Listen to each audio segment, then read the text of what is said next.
আসসালামু আলাইকুম everyone, welcome to my new blog. আজকের ব্লগে দেখতেই পাচ্ছেন সকাল সকাল উঠে এখানে টিফিন রেডি করা হয়েছে। আসলে টিফিনটা ও হচ্ছে আমার খালাতো বোন, ও ছোট। আর বড় জনকে তো কালকে দেখলেনি, ও রান্না বান্না করছিল। তো যাই হোক, এখানে একটা চাকরি পড়ে, সেটা হচ্ছে ওকে স্কুলে নিয়ে যাওয়া। তো ও স্কুলে যাওয়ার জন্য রেডি হচ্ছিল, আর আমি ওকে দিয়ে আসার জন্য রেডি হয়ে নিলাম। ও ব্যাগের মধ্যে ওর যাবতীয় জিনিসপত্র যা কিছু লাগবে প্রয়োজনীয় সব কিছু নিয়ে নিল, আর একদম রেডি হয়ে গিয়েছে। এবার শুধু জুতো পরার পালা। তো ও বাইরে গিয়ে জুতোটা পরে নিল, আর আমরা এবার দুজন মিলে বের হয়ে গেলাম স্কুলের উদ্দেশ্যে। যেহেতু ওদের বাসা থেকে স্কুলের দূরত্ব একদমই কম, মানে খুবই কাছে, তাই আমরা দুজন হেঁটেই যাচ্ছিলাম। আর এদিকে ও আমার সাথে কি যেন একটা গল্প করতেছিল, আর আমি ভিডিও করতেছি দেখে খুব লজ্জা পাচ্ছিল। তো যাই হোক, এদিকে আমরা দুজন মিলে হেঁটে হেঁটে যাচ্ছি সকাল সকাল। সকাল বলতেও তখন প্রায় 10টার পরে। তো রাস্তায় তেমন একটা মানুষজন ছিল না, তারপরেও এই রাস্তাটায় মাঝে মধ্যেই দেখা যায় অনেক গাড়ি ঘোড়া চলে, তাই ওকে দিয়ে আসতে হয়। আর এই যে এদিকে বাচ্চারা অলরেডি মানে ক্লাস করে আসতেছে, মানে যাদের মর্নিং শিফটে স্কুল ছিল তাদের তো ছুটি হয়ে গিয়েছে, আর ও ছিল ডে শিফটের, তাই ওর ক্লাস শুরু হবে সকাল 11টা থেকে। তো যাই হোক, আমরা কিন্তু ওর স্কুলের একদম সামনে এসে পড়েছি, কিন্তু এপাশে আসলাম এই দোকানটাতে ও কি যেন নিবে। আর দোকানটার একদম অপোজিট পাশেই ওই যে দেখতে পাচ্ছেন, ওটা ওর স্কুল। তো আমরা দোকানের মধ্যে ঢুকে যাচ্ছি, ও আমাকে বললো কি যেন একটা নিবে।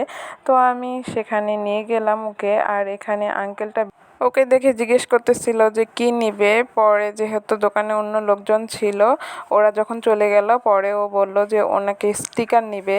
মানে বাচ্চাদের যে কত ধরনের খেলনাপাতি আছে এখন বোঝা যায়, আমাদের সময় তো এত কিছু ছিল না। কিন্তু এই যে এই স্টিকারগুলো নেবে। তো আঙ্কেল ওকে বের করে করে দেখাচ্ছিল যে কোনটা তোমার পছন্দ হয়, সেখান থেকে একটা স্টিকার নিয়ে নাও। তো ওর এই স্টারওয়ালা স্টিকারগুলো খুব পছন্দ হয়েছে, আর নিয়ে সে খুব খুশি, মানে স্টিকারগুলো নিয়ে। তো যাই হোক, এরপরে ওকে স্টিকারগুলো কিনে দিয়ে আমি আবার ওকে নিয়ে স্কুলে ঢুকবো। তো এখানে ওদের স্কুলের সামনেই একদম অনেক গাড়ি ঘোড়া চলে, এই যে দেখতেই পাচ্ছেন এখানে জ্যাম লেগে গিয়েছে। তারপরে ওকে ধরে ধরে আমি রাস্তা পার করে এরপরে স্কুলের ভিতরে নিয়ে গেলাম। আর ও একদম সোজা চলে যাচ্ছে ওর ক্লাসরুমে, ব্যাগ রেখে পরে আবার চলে আসবে, এখনও ক্লাসের টাইম হয় নাই। তো এদিকে আমি গিয়ে এক পাশে বসে পড়লাম, আর ও আবার এসে আমার সাথেই বসেছে। আর একটা জিনিস খেয়াল করলাম, সব আন্টিরা এখানে কারো না কারো সাথে বসেছে, মানে বাচ্চাদেরও যেমন ফ্রেন্ড হয়েছে, আন্টিদেরও তেমন ভাবি হয়েছে।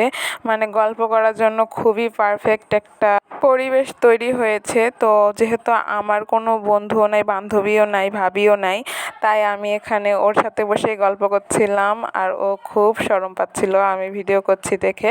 তো যাই হোক, এদিকে ওদের ঘন্টা বেজে গেল আর ক্লাস শুরু হওয়ার জন্য। পরে ও চলে যাচ্ছিল, ওই যে দেখতে পাচ্ছেন। আর বাকি স্টুডেন্টরা ঘোরাফেরা করতেছিল, কারণ ওই যে প্রথমেই বললাম যে এখানে 2 শিফটে স্কুল হয়, মানে ক্লাস হয়। প্রথম শিফট হচ্ছে মর্নিং শিফট, ওটা হচ্ছে সকাল 8টা থেকে 11টা পর্যন্ত। আর যেটা ডে শিফট সেটা সকাল 11টা থেকে দুপুর 1:30টা পর্যন্ত। তো আমার বোন যেহেতু ডে শিফটে ছিল, ওকে দিয়ে এবার আমি চলে যাচ্ছি। আর ওই যে দেখতে পাচ্ছেন যারা মর্নিং শিফটের তারা কিন্তু চলে যাচ্ছে ক্লাস শেষ করে। তো যে রাস্তা দিয়ে গিয়েছিলাম সেই রাস্তা দিয়েই যাচ্ছিলাম, আর দেখলাম এখানে 2টা বাচ্চা সাইকেলে করে কেমন করে যাচ্ছে। মানে সুখে থাকতে ভূতে গেলে একটা কথা আছে, এখানে যদি 19-20 হয়ে যায় তাহলে কিন্তু অনেক বড় একটা অ্যাক্সিডেন্ট হয়ে যাবে। আর এই জন্যই বাচ্চাদের সাথে আসলে যাওয়া উচিত। আর আমি গিয়েও ছিলাম, আর এবার বাড়িও এসে পড়েছি। যাই হোক গাইস, এটাই ছিল আজকের ভিডিও। কেমন লাগলো অবশ্যই জানাবেন, ভালো লাগলে লাইক কমেন্ট শেয়ার ফলো করে পাশে থাকবেন। আল্লাহ হাফেজ গাইস।